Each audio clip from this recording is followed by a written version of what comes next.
Hi hello ಎಲ್ಲರಿಗೂ ನಮಸ್ತೆ. ಇವತ್ತು ಸಿಂಪಲ್ ಅಡುಗೆಯಲ್ಲಿ ನಾನು ಮತ್ತೆ ಬಂದಿದ್ದೀನಿ ನಿಮಗೋಸ್ಕರ. ಸೊ ಇವತ್ತು ನಮ್ಮ ಮನೇಲಿ ಬಂದು ನುಗ್ಗೆಕಾಯಿ ಸಾರು. ಸೊ ಇಲ್ಲಿ ನುಗ್ಗೆಕಾಯಿ ಕಟ್ ಮಾಡಿ ಇಟ್ಕೊಂಡು ಕ್ಲೀನ್ ಮಾಡಿಕೊಂಡು ನುಗ್ಗೆಕಾಯಿ ಸಾರು ಜೊತೆ ನುಗ್ಗೆಕಾಯಿ ಯಾವಾಗಲೂ ನಮ್ಮ ಮನೇಲಿ ತಂದರೆ ಅದ್ರ ಸೂಪ್ ಅಂತೂ ಇದ್ದೇ ಇರುತ್ತೆ ಕಂಪಲ್ಸರಿ. ಜೊತೆಗೆ ಹಾಗೆ ರೈಸ್, ಪಲ್ಯ, ಚಪಾತಿ ಮತ್ತು ಹಾಗೆಯೇ ಆದರೆ ಇವತ್ತೊಂದು ಮಾವಿನ ಹಣ್ಣು ಒಂದು ರೆಸಿಪಿ ಮಾಡೋಣ ಅಂತ ಅಂದ್ಕೊಂಡಿನಿ. ಸೊ ಇದ್ರ ಜೊತೆ ಅದು ಒಂದು ಆ್ಯಡ್ ಆಗುತ್ತೆ. ಸೊ ಬನ್ನಿ ಕಂಟಿನ್ಯೂ ಮಾಡೋಣ. ನೋಡಿ, ಬೇಳೆ ನೆನೆ ಹಾಕ್ಕೊಂಡಿದ್ದೆ, ನೋಡಿ ಇಲ್ಲಿ ಎಷ್ಟು ಚೆನ್ನಾಗಿ ಅರಳಿದೆ. ಸೊ ಈಗ ಇದಕ್ಕೇ ನಾನು ಒಂದು ಟೊಮೆಟೊ ತೊಗೊಳ್ತೀನಿ. ನೋಡಿ, ಒಂದು ಟೊಮೆಟೊ ಇದನ್ನು ನಾನು ಓಪನ್ ಮಾಡಿ, ಅಂದರೆ ಇದು ನನಗೆ ಸೂಪಿಗೆ ಬೇಕಾಗಿರೋದು. ಸೊ ಹಾಗಾಗಿ ಸ್ವಲ್ಪ ಓಪನ್ ಮಾಡಿ, ಹುಳಗಿಳ ಇದ್ರೆ ನೋಡಬೇಕಲ್ಲ, ಸೊ ಹಾಗಾಗಷ್ಟೇ. ಸೊ ನೋಡಿ, ಟೊಮೆಟೊ ಹಾಕ್ಕೊಂಡೆ, ಕಟ್ ಮಾಡಿ ಇಟ್ಕೊಂಡಿರೋಂಥ ನುಗ್ಗೆಕಾಯಿ. ಸೊ ನೋಡಿ, ಒಂದು ಟೊಮೆಟೊ ಹಾಕ್ಕೊಂಡಿದ್ದೀನಿ. ಅದ್ರ ಜೊತೆಗೇ ಒಂದು ಈರುಳ್ಳಿನ ಈ ಥರ 2 ಭಾಗ ಮಾಡಿಕೊಂಡು ಹಾಕ್ಕೊಳ್ತಾ ಇದ್ದೀನಿ. ನೋಡಿ, ಈ ಬೇಳೆ, ಟೊಮೆಟೊ, ಈರುಳ್ಳಿ, ನುಗ್ಗೆಕಾಯಿ ಜೊತೆಗೇ ನಾನು 2, 3, 4, 5, 6, 7 ಬೆಳ್ಳುಳ್ಳಿ ತೊಗೊಂಡಿದ್ದೀನಿ. ಇದ್ರ ಸಿಪ್ಪೆ ತೆಗೆದಿಲ್ಲ, ಹಾಗೆ ಹಾಕೋತಿದ್ದೀನಿ. ಇದು ಸೂಪ್ಗೆ. ಹಾಗೆ ಇನ್ನೊಂದು ಸೂಪ್ ಮಾಡೋಕ್ಕೋಸ್ಕರ ಸಪ್ರೇಟ್ ಮಾಡಬೇಕು ಅಂತ ಮಾತ್ರ ಅಂದ್ಕೊಳ್ಬೇಡಿ, ಎಲ್ಲ ಒಟ್ಟಿಗೆ ಹಾಕಿ ನಾವು ಆಮೇಲೆ ಎತ್ಕೋಬೇಕಾದ್ರೆ ಮಾತ್ರ ಬೆಳ್ಳುಳ್ಳಿ, ಟೊಮೆಟೊ, ಈರುಳ್ಳಿ ಜೊತೆ ಹಾಗೆ ಸ್ವಲ್ಪ ನುಗ್ಗೆಕಾಯಿ 1, 2, 3 ಎತ್ತಿಟ್ಕೊಂಡ್ರೂ ಆಗುತ್ತೆ. ಸೊ ನೋಡಿ, ಜೊತೆಗೆ ಅದಕ್ಕೇ ಸ್ವಲ್ಪ ಉಪ್ಪು. ಇದು ನಾನು ಪಿಂಕ್ ಸಾಲ್ಟ್ ಯೂಸ್ ಮಾಡ್ತಾ ಇರೋದು. ನೋಡಿ, ಸ್ವಲ್ಪ ಉಪ್ಪು ಹಾಕ್ಕೊಂಡಿದ್ದೀನಿ. ಹಾಗೆ ಇದಕ್ಕೊಂದು ಸ್ವಲ್ಪ ಅರಿಶಿನ ಹಾಕ್ಕೊಂಡು 1-2 ವಿಷಲ್ ಬರೋ ತನಕ ಬೇಯಿಸ್ಕೊಳ್ಳೋಣ ನಾವು.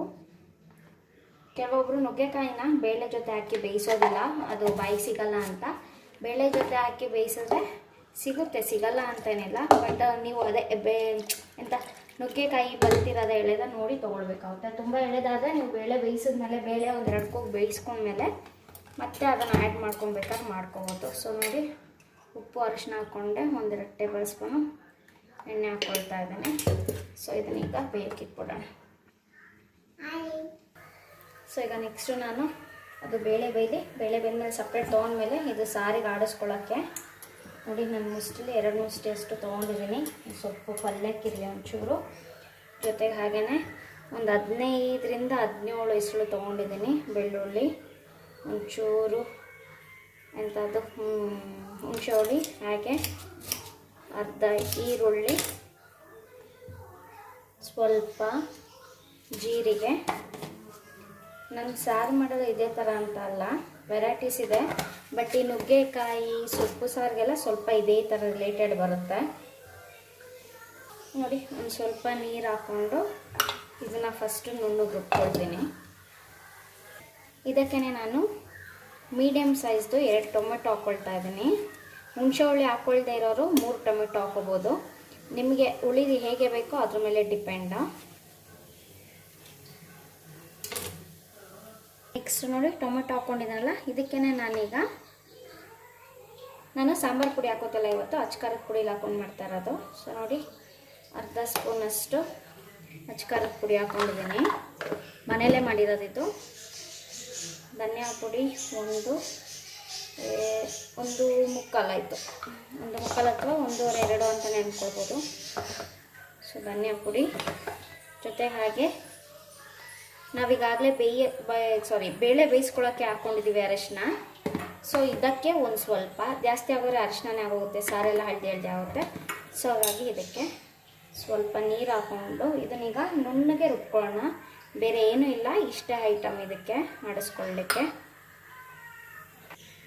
ನೋಡಿ, ಎಷ್ಟು ನುಣ್ಣಗೆ ಆಡಿಸ್ಕೊಂಡಿದ್ದೀನಿ. ಸೊ ಸಾರಿಗೆ ರೆಡಿಯಾಗಿದೆ. ಕುಕ್ಕರ್ ಸಹ ಅಷ್ಟೇ 3 ವಿಷಲ್ ಬಂದಾಗಿದೆ. ಈಗ ಅದನ್ನು ತೊಗೊಂಡು ಈಗ ಸೂಪಿಗೆ ರೆಡಿ ಮಾಡ್ಕೋಬೇಕು. ಸೊ ಈಗ ನಾನು ನುಗ್ಗೆಕಾಯಿ ಸೂಪಿಗೆ ರೆಡಿ ಮಾಡ್ಕೊಳ್ಳೋಕ್ಕೋಸ್ಕರ ಮೆಣಸಿನಕಾಳು ತೊಗೋತಾ ಇದ್ದೀನಿ. ಅಂದರೆ ಹೇಗೆ ಹೇಳೋದಿದು, ಒಂದು ನಿಮಿಷ. ನೋಡಿ, 1 ಸ್ಪೂನಲ್ಲಿ ಆಗೋಷ್ಟು ತೊಗೊಂಡಿದ್ದೀನಿ. ನಿಮಗೆ ಖಾರ ಹೇಗೆ ಬೇಕು, ಸ್ಪೈಸಿ ಜಾಸ್ತಿ ತಿನ್ನೋದಾದರೆ ಹಾಕ್ಕೊಳ್ಬೋದು, ಇಲ್ಲಾಂದರೆ ಕಡಿಮೆನೇ ಹಾಕ್ಕೊಳ್ಬೋದು.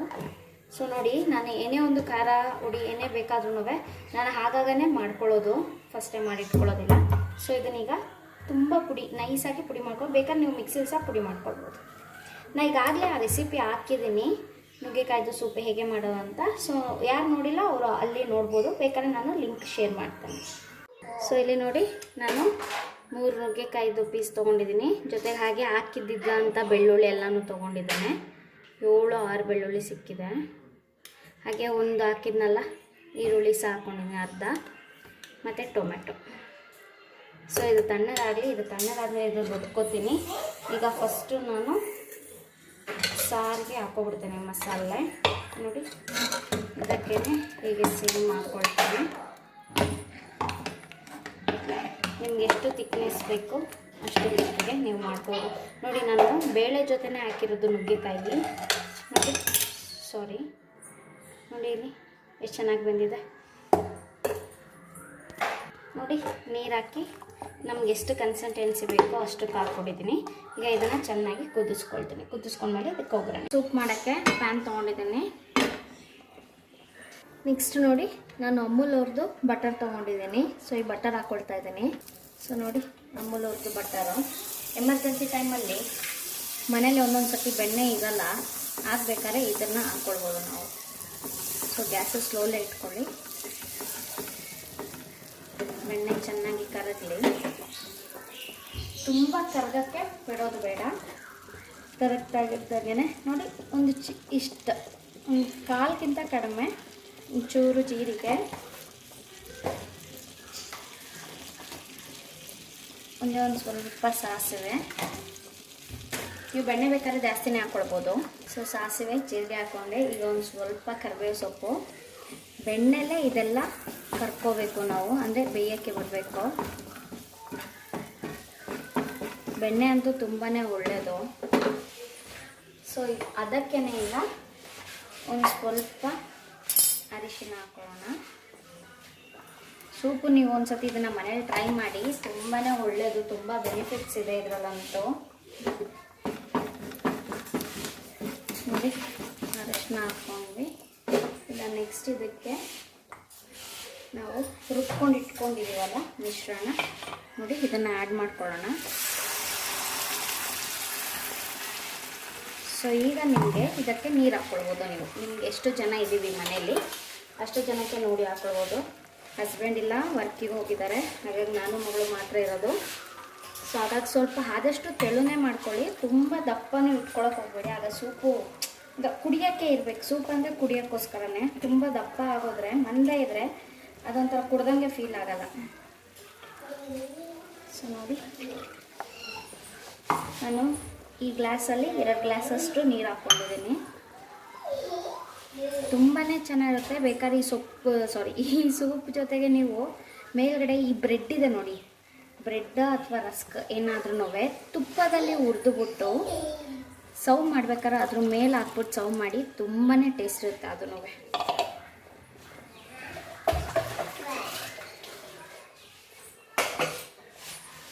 ಸೊ ಇದು ಕುದೀತಾ ಇದೆ, ಕುದೀಲಿ. ಅಲ್ಲಿ ತನಕ ನಾವು ಕುಟ್ಕೊಂಡು ಇಟ್ಕೊಂಡಿದ್ದೀವಲ್ಲ ಪೆಪ್ಪರ್ ಪೌಡ್ರನ್ನ ಹಾಕೊಳ್ಳೋಣ. ತುಂಬಾ ಚೆನ್ನಾಗಿರುತ್ತೆ. ನೀವು ಅಯ್ಯೋ ನುಗ್ಗೆಕಾಯಿ ಹೀಟು, ಪೆಪ್ಪರ್ ಪೌಡರು ಹೀಟು ಅಂತ ಅಂದ್ಕೊಳ್ಬೇಡಿ. ನಾವು ಇದಕ್ಕೋಸ್ಕರನೇ ಬೆಣ್ಣೆ ಹಾಕಿರೋದು. ಬೆಣ್ಣೆ ಹಾಕಿದ್ರೆ ಯಾವುದೇ ಕಾರಣಕ್ಕೂ ಹೀಟ್ ಆಗಲ್ಲ. ಸೊ ಈಗ ಫಾಸ್ಟ್ ಮಾಡಿಕೊಂಡು ಇದನ್ನು ಕುದಿಯೋಕ್ಕೆ ಬಿಡೋಣ.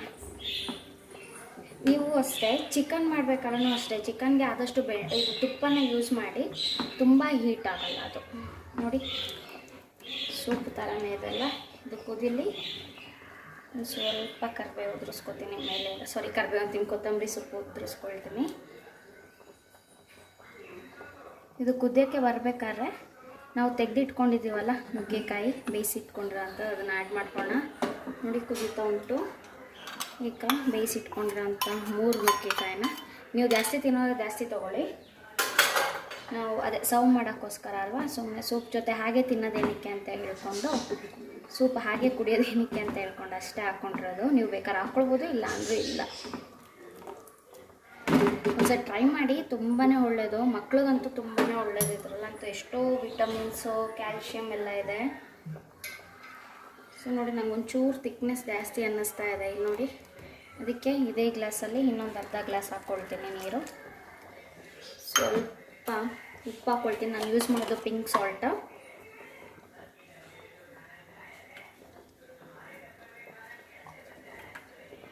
ಸೊ ಇದು ಕುದಿಲಿ ನೋಡಿ, ಕುದೀತಾ ಉಂಟು. ತುಂಬ ಕುದಿಸೋಂಥ ಅವಶ್ಯಕತೆ ಇಲ್ಲ, ಯಾಕಂದರೆ ಎಲ್ಲನೂ ಬೇಯಿಸ್ಕೊಂಡಿರೋದೆ. ಸೊ ಒಂದೆರಡು ಕುದಿ ಬಂದಮೇಲೆ ಇದನ್ನು ಸರ್ವ್ ಮಾಡ್ಕೋಬೋದು ನೀವು. ಸೊ ನಾನೀಗ ಊಟಕ್ಕಿಂತ ಮುಂಚೆ ಮಗಳಿಗೆ ಕೊಡ್ತೀನಿ. ಹಸ್ಬೆಂಡಿಗೆ ಫೋನ್ ಮಾಡಿ ಕೇಳಿದೆ, ಅವರು ಸಂಜೆ ಬಂದು ಕುಡಿತೀನಿ ಅಂತ ಹೇಳಿದ್ದಾರೆ. ಸೊ ಹಾಗಾಗಿ ನೋಡಿ ಸೂಪ್ ರೆಡಿ ಆಗ್ತಾಯಿದೆ. ಇನ್ನೊಂದು ಕಡೆ ಸಾರು ಸಹ ಆಯಿತು ನೋಡಿ, ಇಲ್ಲಿ ಕುದೀತು. ಈಗ ಇದಕ್ಕೆ ನಾನು ಒಗ್ಗರಣೆ ಹಾಕ್ಕೊಳ್ತೀನಿ. ಒಗ್ಗರಣೆ ನಾರ್ಮಲ್ ಆಗಿ ನಾ ಹಾಕ್ಕೊಳ್ತಾ ಇರೋದು ಎಣ್ಣೆ, ಸಾಸಿವೆ, ಒಂಚೂರು ಕರಿಬೇವು, ಜೊತೆಗೆ ಹಾಗೆಯೇ ಹಿಂಗು ಅಷ್ಟೇ ನಾನು ಹಾಕ್ಕೊಳ್ಳೋದು. ಅದು ಬಿಟ್ಟರೆ ಎಕ್ಸ್ಟ್ರಾ ಏನೂ ಹಾಕೋದಿಲ್ಲ. ನೋಡಿ ಸೂಪ್ ರೆಡಿ ಆಯಿತು, ಕುದೀತಾ ಇದೆ. ಈಗ ಇದನ್ನು ಆಫ್ ಮಾಡ್ಕೊತೀನಿ. ಒಗ್ಗರಣೆಗೆ ಹಾಕ್ಕೊಂಡಿದ್ದೀನಿ ಸಾಸಿವೆ, ಕರಿಬೇವು, ಹಿಂಗು ಅಷ್ಟೆ. ತುಪ್ಪದಲ್ಲಿ ಬೇಕಾದ್ರೆ ನೀವು ಹಾಕ್ಕೊಳ್ಬೋದು. ನನ್ನ ಹಸ್ಬೆಂಡಿಗೆ ತುಪ್ಪದಲ್ಲಿ ಒಗ್ಗರಣೆ ಹಾಕಿದ್ರೆ ಇಷ್ಟ ಆಗೋದಿಲ್ಲ ಅಷ್ಟಾಗಿ, ಅದಕ್ಕೆ. ನೋಡಿ ಒಗ್ಗರಣೆನೂ ಆಯಿತು, ಸಾರು ಆಯಿತು, ಸೂಪು ಆಯಿತು, ಅನ್ನನೂ ಆಯಿತು. ನೋಡಿ ಮಾವಿನ ಹಣ್ಣನ್ನ ಕ್ಲೀನ್ ಮಾಡ್ಕೊಂಡಿದ್ದೀನಿ. ಸೊ ನೋಡಿ ಮಾವಿನ ಹಣ್ಣು ಗೊಜ್ಜು ರೆಡಿಯಾಗಿದೆ. ತುಂಬಾ ಚೆನ್ನಾಗಿ ಬಂದಿದೆ ಖಾರ ಆಗಿ.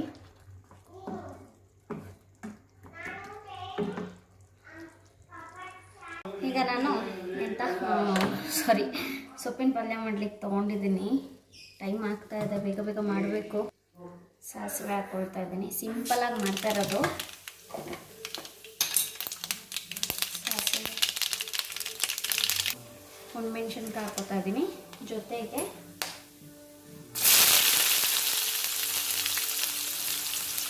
ಒಂದು ದೊಡ್ಡದು ಕಟ್ ಮಾಡ್ಕೊಂಡಿಟ್ಟಿರೋ ಅಂಥ ಈರುಳ್ಳಿ ಉದ್ದುದ್ದ ಕಟ್ ಮಾಡ್ಕೊಂಡಿದ್ದೀನಿ.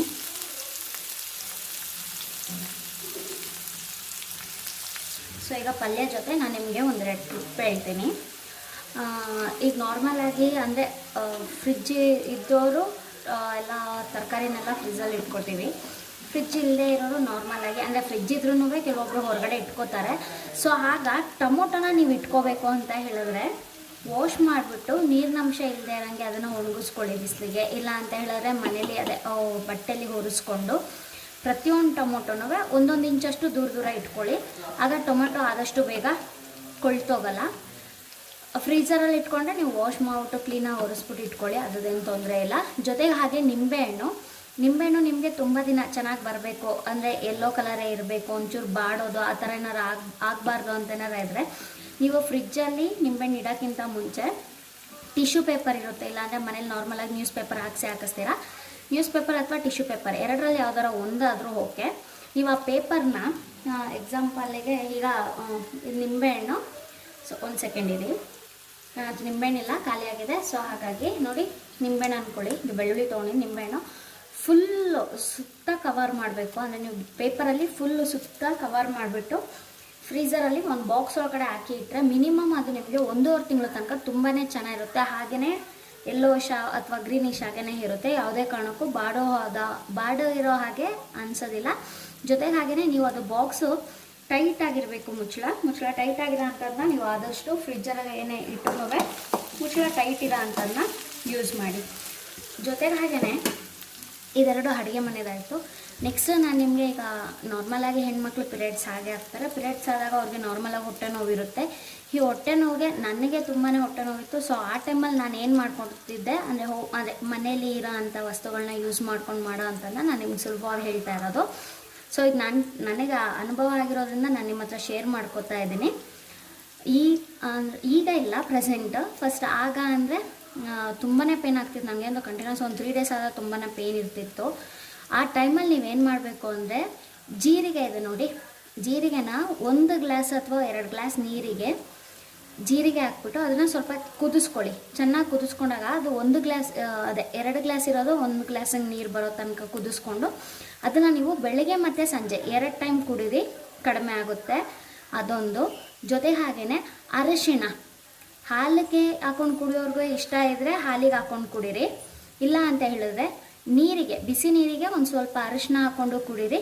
ಆಗ ಸಹ ಹೊಟ್ಟೆ ನೋವು ಕಡಿಮೆ ಆಗುತ್ತೆ, ರಿಲೀಫ್ ಅನಿಸುತ್ತೆ. ಮತ್ತು ಆದಷ್ಟು ಪಿರಿಯಡ್ಸ್ ಆದಾಗ ನೀವು ಬಾಳೆಹಣ್ಣು ತಿನ್ನೋಕ್ಕೆ ಟ್ರೈ ಮಾಡಿ. ಯಾಕಂದರೆ ಬಾಳೆಹಣ್ಣು ತಿನ್ನೋದ್ರಿಂದ ಅದರಲ್ಲೊಂದು ಅಂಶ ಇದೆ, ಆ ಅಂಶದಿಂದ ನಮಗೆ ಅಷ್ಟು ಅಂದರೆ ಹೊಟ್ಟೆ ನೋವು ತುಂಬ ಕಂಟ್ರೋಲ್ ಆದಂಗೆ ಅನಿಸುತ್ತೆ. ಜೊತೆ ಹಾಗೇ ಹೊಟ್ಟೆ ನೋವು ತುಂಬ ಇದ್ದಾಗ ಬಿಸಿನೀರನ್ನ ಚೆನ್ನಾಗಿ ಹೊಟ್ಟೆಗೆ ಇಟ್ಕೊಳ್ಳಿ. ಅಕಸ್ಮಾತ್ ಬಿಸಿನೀರನ್ನ ನೀವು ವಾಶ್ರೂಮ್ ಅದೇ ಸ್ನಾನ ಮಾಡೋ ಟೈಮಲ್ಲಿ ಬಿಸಿನೀರ ಹಾಕ್ಕೊಂಡು ಆ ಥರ ಮಾಡ್ಕೊಳ್ಳಿಕ್ಕಾಗಿಲ್ಲ ಅಂತ ಹೇಳಿದ್ರೆ ಹಾಟ್ ಬ್ಯಾಗ್ ಅಂತ ಬರುತ್ತಲ್ವ, ಸೊ ಅದನ್ನು ತೊಗೊಂಡು ನೀವು ಬೇಕಾದ್ರೆ ಇಟ್ಕೋಬೋದು. ಹೊಟ್ಟೆ ಮೇಲೆ ಮತ್ತು ಸೊಂಟಕ್ಕೆಲ್ಲ ಇಟ್ಕೊಂಡ್ರೆ ತುಂಬಾ ರಿಲೀಫ್ ಅನಿಸುತ್ತೆ. ಮತ್ತು ನಾರ್ಮಲಾಗಿ ಪೀರಿಯಡ್ಸ್ ಆದ ಟೈಮಲ್ಲಿ ಹೊಟ್ಟೆ ನೋವು ಬಂತು ಅಂತೇಳಿ ಒಂದೇ ಕಡೆ ಕುತ್ಕೊಳ್ಳೋಕೆ ಹೋಗ್ಬಿಡಿ. ನಾವು ಒಂದೇ ಕಡೆ ಕುತ್ಕೊಂಡ್ರೆ ನಮ್ಗೆ ಅದು ಮೈಂಡ್ ಹಾಗೆ ಸೆಟ್ ಆಗುತ್ತೆ. ಆ ಥರ ಆದರೆ ನಮಗೆಲ್ಲ ಅದೇ ಪದೇ ಪದೇ ಅದೇ ಹೊಟ್ಟೆ ನೋವು ಅಂತಲೇ ಅನ್ನಿಸ್ತಾ ಇರುತ್ತೆ. ಆದಷ್ಟು ಸುತ್ತಾಡೋಕ್ಕೆ ಟ್ರೈ ಮಾಡಿ, ಆ ಕಡೆ ಈ ಕಡೆ ವಾಕ್ ಮಾಡೋದು, ಏನೋ ಒಂದು ಸಣ್ಣ ಪುಟ್ಟ ಕೆಲಸ ಆದರೆ ಟ್ರೈ ಮಾಡಿ. ಅದು ನಮಗೆ ಹೊಟ್ಟೆ ನೋವು ಇದೆ ಅನ್ನೋದನ್ನ ಮೈಂಡಿಂದ ತೆಗೆದಾಕಬೇಕು ನಾವು. ಸೊ ಇಲ್ಲಿ ನೋಡಿ ಕೆಂಪಾಗಿದೆ, ಇದಕ್ಕೆ ನಾನು ಕಟ್ ಮಾಡಿ ಇಟ್ಕೊಂಡಿರೋ ಅಂತ ಇದರಲ್ಲಿ ಕಿರಿಕಿರೆ ಹಾಗೆ ಮೆಂತ್ಯ ಸೊಪ್ಪು ಒಂದು ಸ್ವಲ್ಪ ಮಿಕ್ಸ್ ಆಗಿದೆ. ಸೊ ಇದನ್ನು ಆ್ಯಡ್ ಮಾಡ್ಕೊಳ್ತಾ ಇದ್ದೀನಿ.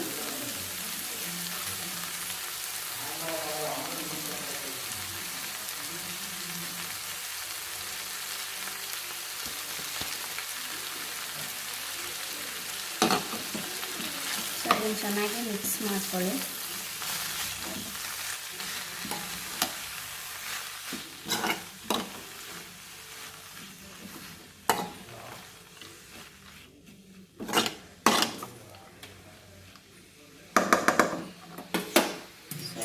ಎಣ್ಣೆಗೆ ಬೇಯಲಿ. ಹಾಗೆ ಪಿರಿಯಡ್ಸ್ ಆದಾಗ ಕೆಲವೊಬ್ಬರು ಮನೆಯಲ್ಲಿ ಉದ್ದಿನ ಕಾಳು ಅದನ್ನು ತುಂಬ ಹೆಚ್ಚಾಗಿ ತಿನ್ನಿಸ್ತಾರೆ. ಅದ್ರ ಬದಲು ಸ್ವಲ್ಪ ಈ ಮೆಂತ್ಯ ಹಿಟ್ಟು ಅಂತ ಹೇಳ್ತಾರೆ ನೋಡಿ, ಮೆಂತ್ಯ ಹಿಟ್ಟನ್ನ ನೀವು ತುಂಬ ತಿನ್ಸಿದ್ರೆ ಸೊಂಟ ತುಂಬಾ ಚೆನ್ನಾಗಿ ಅಂದರೆ ಸೊಂಟ ಗಟ್ಟಿಯಾಗಿರುತ್ತೆ ಅಂತ ಹೇಳ್ತಾರೆ. ಈ ಬಾಣಂತಿ ಟೈಮಲ್ಲೆಲ್ಲ ಸೊಂಟ ನೋವು ಹಾಗೆ ಅಂತ ಹೇಳ್ತಾರಲ್ಲ, ಈ ಬಾಣಂತಿ ಟೈಮಲ್ಲೂ ನೀವು ಬೇಕಾದ್ರೆ ಮೆಂತ್ಯ ಹಿಟ್ಟು ಕೊಡ್ಬೋದು. ಮೆಂತ್ಯ ಹಿಟ್ಟು ಅದು ಹೇಗೆ ಮಾಡೋದು ಗೊತ್ತಿಲ್ಲ ಅಂದರೆ ನಾನು ನಿಮಗೆ ಬೇಕಾದ್ರೆ ನೆಕ್ಸ್ಟ್ ವೀಡಿಯೋದಲ್ಲಿ ತೋರಿಸ್ಕೊಡ್ತೀನಿ ಅದನ್ನು ಯಾವಾಗಾದ್ರೂ ನಾನು ಫ್ರೀ ಆದಾಗ. ಮೆಂತ್ಯ ಹಿಟ್ಟು ನೀವು ಮಾಡಲಿಕ್ಕೆ ಅದೇ ಹಿಟ್ಟು ಈಗೆಲ್ಲ ಕೋವಿಡ್ ಇರೋ ಟೈಮಲ್ಲಂತೂ ಹೊರಗಡೆ ಮಾಡಲಿಕ್ಕಾಗಲ್ಲ. ನೀವು ಮನೇಲೇ ಬೇಕಾದ್ರೆ ಒಂದೆರಡು ದಿನ ಅಂದರೆ ಇವತ್ತು ನೈಟ್ ಹಾಕಿ ನಾಳೆ ಮಾರ್ನಿಂಗ್ ಅಲ್ಲ ನಾಳೆ ಈವ್ನಿಂಗು ಅಥವಾ ಅದು ನಾಳೆ ನೆಕ್ಸ್ಟ್ ಡೇ ಅಂದರೆ 2 ದಿನ ನಾವು ಮೆಂತ್ಯನ ನೆನೆಸ್ಬೇಕು ನೀರಲ್ಲಿ. ನೆನೆಸ್ಬಿಟ್ಟು ಅದಕ್ಕೆ ಬೆಲ್ಲ ಮತ್ತು ಕಾಯಿ ಹಾಕಿ ರುಬ್ಕೊಳ್ಳೋದು. ಇದೊಂದಿದೆ. ಇನ್ನೊಂದು ಥರದಿದೆ, ನಾನು ಅದನ್ನು ನಿಮಗೆ ಹೇಳ್ತೀನಿ. ಯಾಕಂದ್ರೆ ನಾನು ಬಾಣಂತನ ಇರೋ ಟೈಮಲ್ಲಿ ನನಗೆ ನನ್ನ ಹಸ್ಬೆಂಡ್ ಮಾಡಿಕೊಟ್ಟಿದ್ರು. ಸೊ ಹಾಗಾಗಿ ನಾನು ಹೇಳ್ತಾ ಇರೋದು. ತುಂಬಾ ಬೆನಿಫಿಟ್ ಇದೆ ಅದರಿಂದ ಅಂತೂ. ತುಂಬ ಸೊಂಟ ನೋವೆಲ್ಲ ತುಂಬಾ ಒಳ್ಳೆಯದು ಅದು. ನೋಡಿ ಸ್ವಲ್ಪ ಸೊಪ್ಪು ಬೆಂದಿದೆ ಅಂತ ಗೊತ್ತಾಗಬೇಕು ಅಂದರೆ ಕಲರ್ ಚೇಂಜ್ ಆಗಿರುತ್ತೆ. ಸೊ ಈಗ ನಾನು ಸಾಲ್ಟ್ ಆ್ಯಡ್ ಮಾಡ್ಕೊಳ್ತಾ ಇದ್ದೀನಿ. ಸೊ ಇದನ್ನೊಂಚೂರು ಬೇಯಲಿ.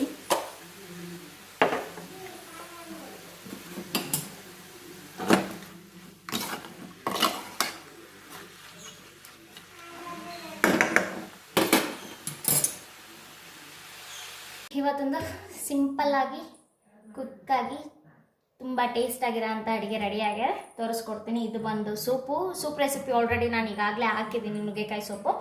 ಸೊ ಜೊತೆಗೆ ನುಗ್ಗೆಕಾಯಿ ಸಾರು, ರೈಸ್, ಹಾಗೆ ಇದು ಮಾವಿನ ಹಣ್ಣು ಅಂದರೆ ಗ್ರೇವಿ ಅಂತ ಆದರೆ ಹೇಳ್ಬೋದು, ಇಲ್ಲ ಗೊಜ್ಜು ಅಂತ ಆದರೆ ಹೇಳ್ಬೋದು. ಜೊತೆಗೆ ಹಾಗೆ ಇದು ಸೊಪ್ಪಿನ ಪಲ್ಯ, ನಂಚ್ಕೊಳ್ಳೋಕ್ಕೆ ಚಕ್ಲಿ. ಸೊ ನೋಡಿದ್ರಲ್ಲ, ರೆಸಿಪೀಸ್ ಇಷ್ಟ ಆಗಿದೆ ಅಂತ ಅಂದ್ಕೊಳ್ತೀನಿ. ಒಂದು ಚಿಕ್ಕದಾಗಿ ತೌಟ್ ಇಟ್ಕೊಂಡು ಮಾಡ್ತಾ ಇರೋದು ಇದು, ಸಿಂಪಲ್ ಅಂತ ಹೇಳಿಬಿಟ್ಟು. ಸೊ ಇಷ್ಟ ಆಗಿದೆ ಅಂತ ಅಂದ್ಕೊಳ್ತೀನಿ. ಈ ರೆಸಿಪೀಸ್ ಅಂದರೆ ಈ ಡಿಶಸ್ ನಿಮ್ಗೆ ಇಷ್ಟ ಆಗಿದೆ ಅಂತ ಅಂದ್ಕೊಳ್ತೀನಿ. ಇಷ್ಟ ಆಗಿದೆ ಹಾಗೆ ಒಂದು ಲೈಕ್ ಮಾಡಿ, ಜೊತೆಗೆ ಶೇರ್ ಮಾಡಿ. ಹಾಗೆ ಇನ್ನೂ ಯಾರ್ಯಾರು ನನ್ನ ಚಾನಲ್ಗೆ ಸಬ್ಸ್ಕ್ರೈಬ್ ಆಗಿಲ್ಲ, ಪ್ಲೀಸ್ ಸಬ್ಸ್ಕ್ರೈಬ್ ಆಗಿ, ಲೈಕ್ ಮಾಡಿ, ಕಮೆಂಟ್ ಮಾಡಿ, ಶೇರ್ ಮಾಡಿ. Thanks friends, keep watching.